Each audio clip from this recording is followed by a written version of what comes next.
باللہ من الشیطان الرجیم بسم اللہ الرحمن الرحیم۔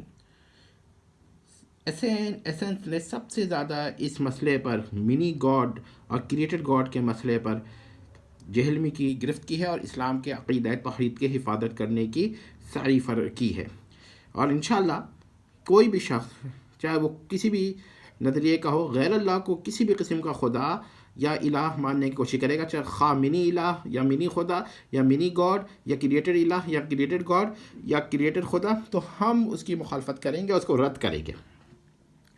اور اس کے لیے سب سے زیادہ جو ویڈیوز ہیں اب تک اللہ کا فضل و کرم ہے کہ ایسے اور ایسنس نے بنایا۔ بہرحال یہ تو اللہ کے خاطر بنایا ہے، چاہے کوئی دنیا میں ایک شخص سنے یا ایک شخص بھی نہ سنے، ہمارا یہ کام ہے، ہم پر یہ فرض ہے کہ ہم جہلمی کا رد کریں۔ اچھا جی، اب ذرا ہم نے جہلمی صاحب کے مقابلے میں کچھ حنوت کے بھی سائٹس کو دیا ہے۔ پہلے جہلمی صاحب کی بات سنیے اور پھر حنوت کی بات سنیے، ذرا سنیں جہلمی صاحب کو، تو پھر آپ کو پتہ چلے گا کہ جہلمی صاحب نے جو کہا ہے وہ کوئی نئی بات نہیں کہی۔ ذرا سنیں۔ یہ ایک خدا جو ساری قدرتوں کا مالک ہے، یہ ایک دفعہ دیکھ لیں، اور وہ اکیلا اور یکتا ہے، وہ آپ کو یہ آفر دیتا ہے کہ صرف یہ 60 سال کی زندگی مجھے دے دو، سن رہے ہیں آپ؟ تو میں بھی ایک منی خدا بنا دوں گا۔ نعوذ باللہ، نعوذ باللہ، کوالٹیز گاڈ کے پاس ہے، نعوذ گاڈ باللہ، کی کوالٹی کیا ہے؟ کن فیکون۔ یہ صفت انسان کو نہیں ملے گی۔ وش اور ول کا فرق ہے، میں بیان کر چکا ہوں۔ جب وہ ارادہ کرے گا وہی چیز کے سامنے آ جائے گی۔ اچھا، خدا کی کوالٹی اسے موت کبھی نہیں آنی۔ موت ہونا خدا کی انکمیونیکیبل ایٹریبیوٹ ہے ہی نہیں۔ بوڑھے نہیں ہوں گے، 30 سال کے جوان رہیں گے، بیماری نہیں آئے گی، سن رہے ہیں؟ کوئی مشکل نہیں آئے گی، اور سب سے بڑھ کر اللہ ان سے کبھی ناراض نہیں ہوگا۔ یہ جنت سن کا کوئی کام ایسا نہیں ہے جس سے اللہ ناراض ہو جائے۔ ادھر تو ٹینشن ہی رہتی ہے، پتہ نہیں یہ جائز ہے یا ناجائز ہے۔ جنت میں جو کچھ ہے سب کچھ ہی جائز ہے۔ نعوذ باللہ، کیا یہ لواطت کو بھی جائز قرار دیں گے؟ دل چاہے وہ آپ کے لیے جائز ہے۔ دیکھ رہے ہیں؟ جس خدا نے آپ کو اتنی بڑی آفر لگائی ہے کہ 60 سال کی زندگی، وہ 60 سال کی بھی دن رات بھی نکال دے، سونے کے اوقات بھی نیٹ 4-5 سال آپ کو دے کے 2 سال کی وہ زندگی دے، جو مسلم شریف میں حدیث ہے کہ آخرت اور دنیا کی مثال اس طرح ہے جیسے تم سمندر میں انگلی ڈبو، جو پانی لگے وہ دنیا کی زندگی اور سمندر آخرت کی۔ سر وہ آپ کو ایک منی خدا بنانے والا ہے۔ اس حوالے سے اب آپ نے دیکھا، اس حوالے سے وہ باری تعالیٰ کے بارے میں کہہ رہا ہے کہ وہ کیا کہتے ہیں، جو اہل جنت کو جنت میں منی خدا بنا، کسی حوالے سے نہیں بنانے والا۔ جہلمی صاحب کا کفر و شرک ہے۔ اب ذرا سنیے، یہ ذرا سائٹ کا نام دیکھ لیجیے، صرف میں اس کو سائٹ کو اب ذرا سنیں یہ کیا کہتے ہیں۔ Creator of everything, unconquerable, and the other form of God is most beautiful, glorious. یہ سننے پہلے سے کر کے سناتا ہوں میں۔ God as Muslim says Allah, ایک Lord Vishnu is more popular. یہ دیکھیں، پہلے تو یہ دکھا رہے ہیں نا مختلف خدا، They are very dangerous. People cannot see them.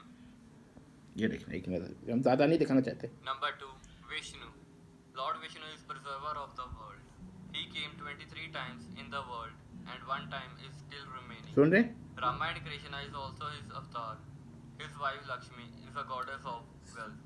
Sun Lord رہے ہیں؟ Vishnu has many powers and weapons like Sudarshan Chakra, biggest bow and arrow, and other powerful weapons. They are more powerful than the nuclear weapon used today. And Lord Vishnu is more popular in India. سن رہے ہیں؟ اب سنیں۔ Number 1, God. God is the creator of all the gods and angels and all the worlds and the creator of multi-universe. All the religion symbol explain God is one and his name is so many. Muslim says Allah, Hindu says Ishwar, Sikh says Vaheguru, and the Christian says God. Shiva, Brahma and Vishnu do their duties for control the world. سن رہے ہیں؟ They are nothing in the front of God. God has infinity powers. He is free from the time period. God is the supreme master, king of kings, son of sons, real preserver, creator of everything, unconquerable, and the other form of God is most beautiful, glorious, and universal King Lord. God has been described as a very beautiful in the holy book of Hindus and Sikhs. The glimpse of God is such it looks like as if you seen the most beautiful thing in the world. Everything is happening according to one almighty God. اب آپ سمجھ لیجئے، کیا جہلمی صاحب نے یہی عقیدہ اسلام میں نہیں داخل کیا؟ بالکل کیا ہے۔ انہوں نے کسی ہندو پنڈت سے یا عالم سے گفتگو کی ہے اور یہی عقائد اسلام نے داخل کرنے کی صحیح کی ہے. آج انہوں نے مستقبل میں کیا ہے، کل ان کا کوئی اٹھے گا، بیٹا اٹھے گا یا کوئی مانوی بیٹا میرا مراد ہے، وہ اٹھے گا اور یہی عقیدے بیان کرے گا کہ یہ مستقبل نہیں تھا، جیلمی صاحب نے جو کہا ہے وہ حال پہ بھی ہے، اور پھر کوئی اٹھے گا اور وہ کہے گا کہ وہ میری خدا ہے. نعوذ باللہ، غور کر لیجئے.